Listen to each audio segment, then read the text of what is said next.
Hey there, it's me, Agnes Torek. Today I want to do a video explaining the hierarchy of emotions to help you to understand what your emotions mean and to help you to feel better. There's a lot of misunderstanding around negative emotions, specifically the emotion of anger. And a lot of times when we feel angry, there's so much shaming sort of that goes into that emotion that it actually causes us to feel worse. And it's hard to get out of the cycle of shame and anger and get into the better feeling of the place that we're supposed to be in, which is joy and excitement and empowerment, until we begin to understand how our emotions work. And so when we know how things work, it's much easier to identify where we are and where we want to go and how we're going to get there. So this is the hierarchy of emotions.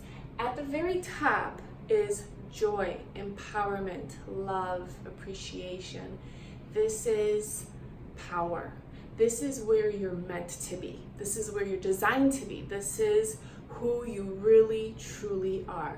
When you are here, this is where you are receptive to ideas and creativity and things that will get you to the places that you see yourself going, to meeting those goals that you see yourself meeting.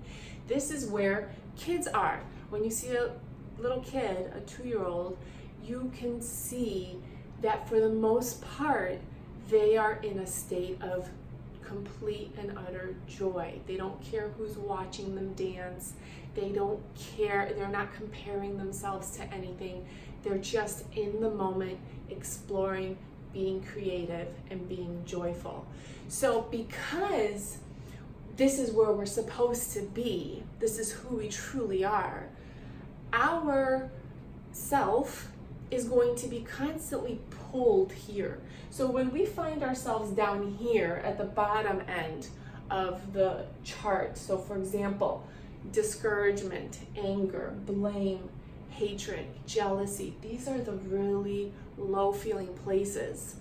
And when we're here, it feels so bad to be here because we are constantly getting pulled by our inner self to be here. So when you feel good, when you're in a good mood, it means you're on the right track. It means you're doing what you're supposed to be doing, what your inner self wants you to be doing, that is making you feel good and bringing you closer to here. But when you're feeling bad, that's your signal that you're really far away from where you're supposed to be, okay? So take a look at anger, for instance. Anger is all the way down here, but now understanding what anger is important so that you can go past it and go up the emotional scale. So a lot of people might think that anger is really, really bad, but if you take a look at the scale, there are a lot of emotions that are actually much lower than anger.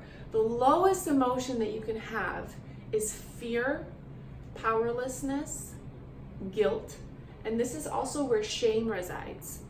So be conscious of that when you're talking to your kids and your spouse. This is what shame, powerlessness, and fear are the lowest possible emotion that you can have. This is where depression lives. You feel like you have no control over your life and you are depressed, right? That's the lowest feeling place that someone can be.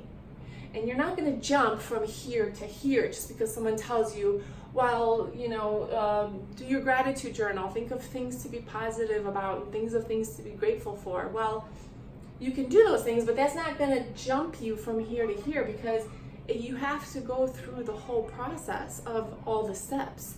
So if you look at the scale, after powerlessness, a better feeling place is insecurity, which is still low, but better.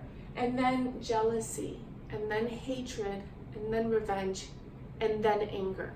So look how much higher on the scale anger is. This is why, and you know this to be true in your own life, if you've ever felt really powerless and just sad and down and low and depressed, do you find yourself that you pick a fight with someone?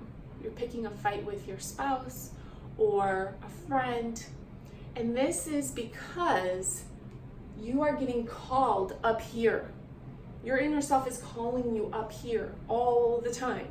So, but in order for you to get up here, you got to go through here. This is why that tendency to pick a fight, because anger, being mad at somebody, feels a lot better than being down here, powerless, depressed. So if you're at the place of anger, realize and understand that you've actually already overcome quite a few of the lower feelings, and you're well on your way up the scale. After anger is discouragement, then blame, then worry, then doubt, then disappointment, overwhelm, frustration.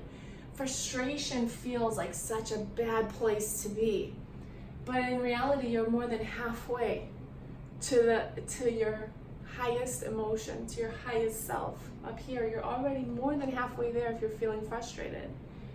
Pessimism, then comes boredom, then contentment, then hopefulness.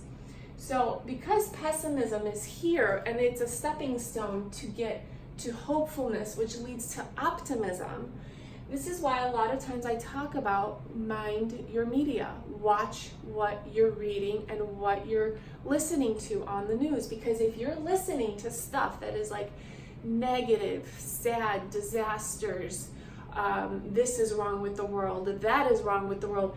If you are consuming that type of media, you're in a place of pessimism, and pretty soon you're going to be in a place of overwhelm, because that feels like you don't have control there.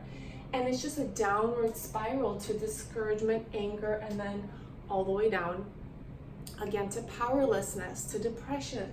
So mind what you're allowing into your space. Pessimism, it's important to reach for optimism, which is all the way up here, and then you have enthusiasm, passion, and then joy, empowerment is at the top.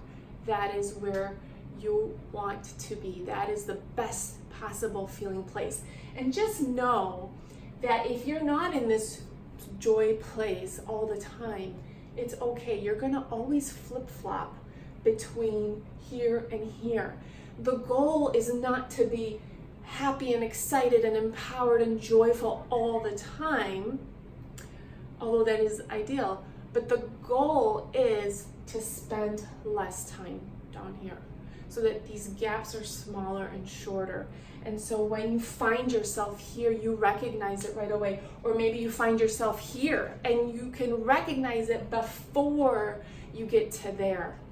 So recognizing the emotions, recognizing where you are, being honest and aware where you are at any given point in your day, and then easing yourself up the emotional scale. This is huge. This has helped me so much with my own emotional roller coaster, right? And navigating this and just figuring out, what do I need to do to just feel better, right? I mean, sometimes there's no reason why you don't feel good. And the more that you think about there not being a reason for you to not feel good, the more that you're feeling guilty about that. And guilt brings you all the way down to here. So understanding this is huge. It's been pivotal for me. I hope this helps you out. I hope you're able to implement some of this in your life and see a change. But thanks for watching, and we'll talk to you soon. Bye.